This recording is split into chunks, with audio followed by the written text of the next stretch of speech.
सुप्रभात विद्यार्थियों। आज हम सुगम संस्कृत के अंतर्गत द्वितीय पाठ शांति दूतः कपोतः पढ़ने जा रहे हैं। प्यारे विद्यार्थियों, पूरे विश्व में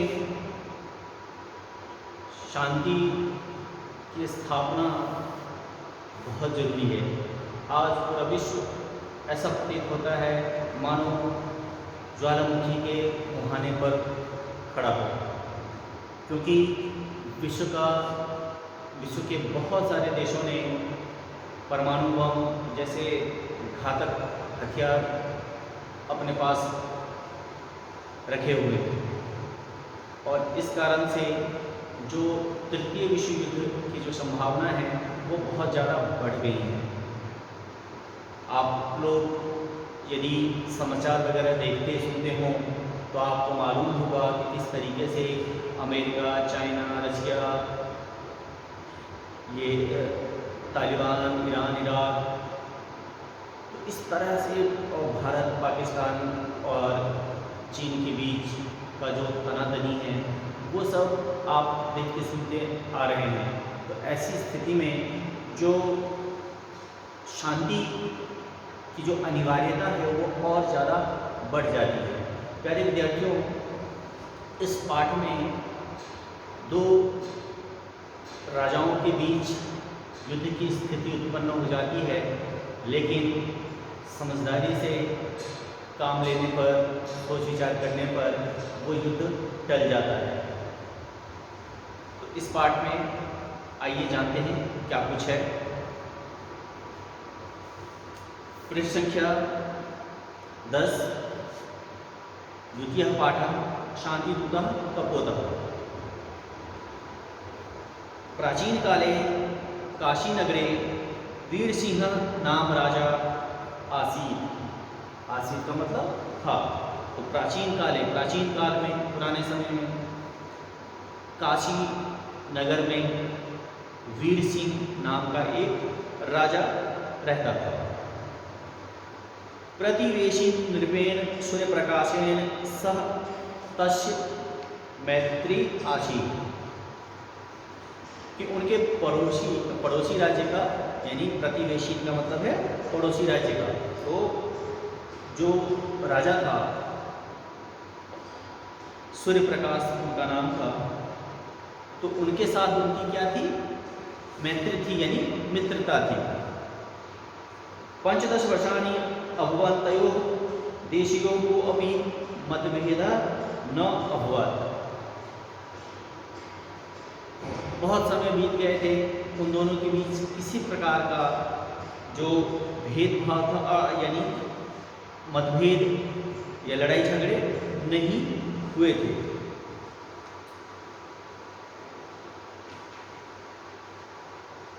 अथ कदाचित वीरसिंह सूर्य प्रकाशाय अकुप्यत्। अब क्या हुआ कि इन दोनों में किसी बात को लेकर मतभेद उत्पन्न हो गया, यानी जो वीरसिंह था, वीरसिंह अकुप्य यानी नाराज हो गया। किससे? अपने मित्र सूर्य प्रकाश से। सह सूर्य प्रकाशस्य राज्यं वशीकरणाय सज्जः आसीत्। अब जब सूर्य प्रकाश से वीरसिंह नाराज हो गया, उसने क्या किया कि अपने दम पर उससे लड़कर युद्ध करके उसके राज्य को अपने अधीन करना चाहता था। अब इसमें दिक्कत क्या आई? किंतु सह न जानाति स्म यत् अत्र अस्त्र शस्त्राणि युद्ध साधनानि च कुत्र सन्ति। अब चूंकि काफ़ी लंबे समय से 15 वर्ष से किसी से युद्ध हुआ ही नहीं वीरसिंह का, इस कारण से उसे नहीं पता कि उनके जो अस्त्र शस्त्र हैं वो कहाँ हैं, युद्ध लड़ने की जो सामग्रियाँ हैं वो कहाँ हैं। अब क्या करता है? यतो ही 15 युद्धमेव न अभवत्, क्योंकि 15 वर्षों से, काफ़ी समय से, एक लंबे समय से कहीं किसी के साथ युद्ध हुआ ही नहीं, इस कारण से उसे नहीं पता कि कौन सी चीज़ें कहाँ पड़ी हैं। अथ युद्ध दिने वीरसिंह स्वमातरम अपृच्छत। अब युद्ध का समय आ गया, अब वो क्या करे? तो युद्ध वाले दिन वह अपनी माँ से पूछता है, अपृच्छत का मतलब उसने पूछा कि हे अम्ब मम शिरस्त्राणम पुत्र अस्ति, कि हे माँ कि जो मेरे तोप हैं, युद्ध लड़ने के लिए जो तोप होते हैं जो कि बहुत लोहे के बने हुए होते हैं, बहुत मजबूत होते हैं, ताकि सिर पर कोई प्रहार करे तो वो उसके सिर को बचा ले। तो वो पूछता है कि कहाँ है शिरस्त्राण, यानी जो हमारे मुकुट है, यानी कि वो जो टोप है लोहे का, वो कहाँ है? माता आयुधागारं प्रति गच्छति। अब माँ यानी जो जहाँ अस्त्र शस्त्र रखे जाते हैं वहाँ जाती हैं, किंतु रिक्त हस्ता प्रत्यागच्छति, लेकिन खाली हाथ लौटती है। नृप अचिंत्यत, राजा को बड़ी चिंता हुई, उसने सोचा पता नहीं क्या हुआ, क्यों खाली हाथ लौटी। फिर वह पूछता है मम शिरस्त्राणं भारिकम अस्ति अतः माता न आनति। उसने क्या सोचा कि शायद वह काफ़ी भारी है वह, तो इस कारण से माता नहीं ला पाई हैं। स्वयं आनियामी, वह अपने आप से कहता है कि मैं खुद ले आता हूँ। तस्य माता तं निवारयति कथयति च, लेकिन माँ ने उसके उस सोच का समाधान बताती हुई बोलती हैं, कहती हैं कि वत्स तत्र शिरस्त्राणे केचन कपोत्सावकाः सन्ति, कि मैं गई तो थी लाने, लेकिन उस टोप में क्या है कि जो कबूतरों के जो छोटे छोटे बच्चे हैं, कपोतः शांति भंगम न इच्छति, इसलिए कपोत के शांति भंग करने की इच्छा नहीं हुई। तब हस्तक्षेपेन कपोतस्य शावकाः मृत्युं प्राप्स्यन्ति, यदि मैं हस्तक्षेप करती, उसे छूती, तो हो सकता था कि जो कबूतर के जो बच्चे थे उनकी मृत्यु हो सकती थी, इस कारण से मैं नहीं लाई।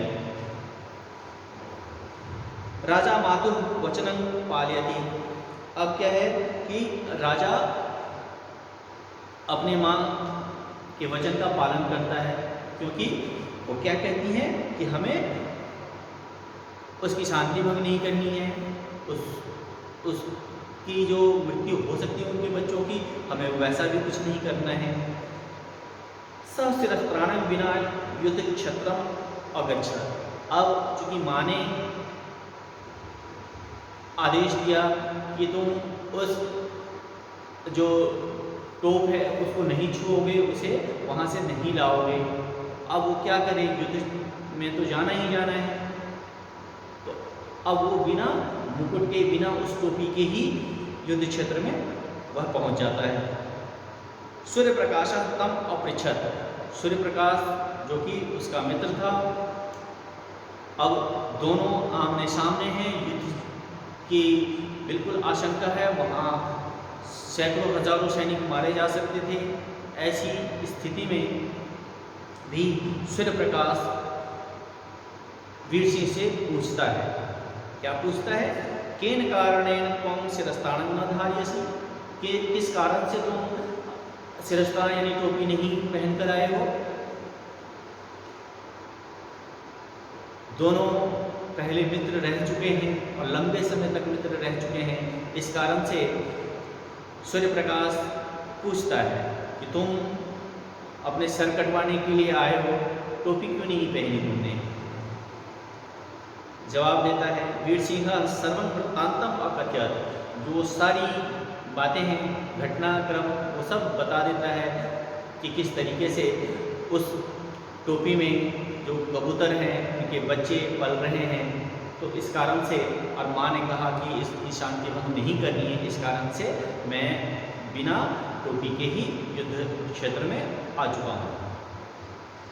तदा सह आश्चर्यचकितः अभवत्। और यह सुनकर जो सूर्य प्रकाश है वो बहुत आश्चर्यचकित रह जाता है कि माँ की बात मानने के लिए उस कबूतर के छोटे छोटे बच्चों की जान की परवाह करने के लिए, उसकी रक्षा हेतु ये स्वयं युद्ध में बिना किसी सुरक्षा कवच के पहुंचा है, तो कितनी बड़ी बात है।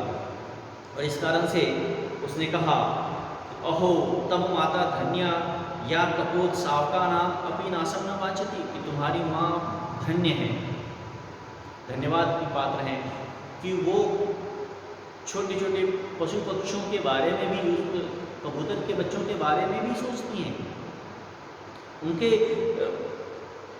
उनको कुछ नुकसान ना हो इतनी चिंता करती हैं। युद्धे तु असंख्यानां सैनिकानां वधा भविष्यति, और युद्ध में तो हम दोनों अनेकों सैनिकों को मौत के घाट उतारने वाले हैं, उनकी जान लेने वाले हैं। ये बहुत अजीब सा लगता है सूर्य प्रकाश को।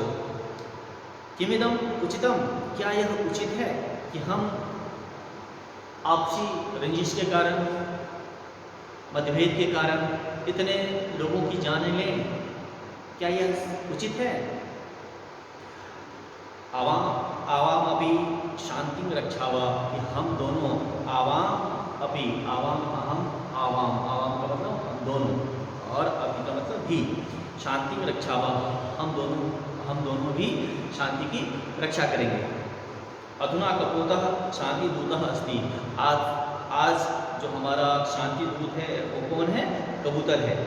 तस्मात् दिवसात् कपोतः शांति दूतः अभवत्, और उसके बाद से कबूतर को शांति दूत माना गया।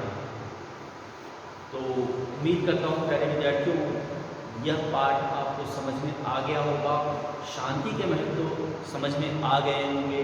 कभी भी आप लड़ें तो लड़ाई का आप परिणाम देखेंगे, नुकसान ही नुकसान होता है, लेकिन बात जहाँ आन पर आ जाती है तो युद्ध अवश्य भावी हो जाता है, तब की बात दूसरी है।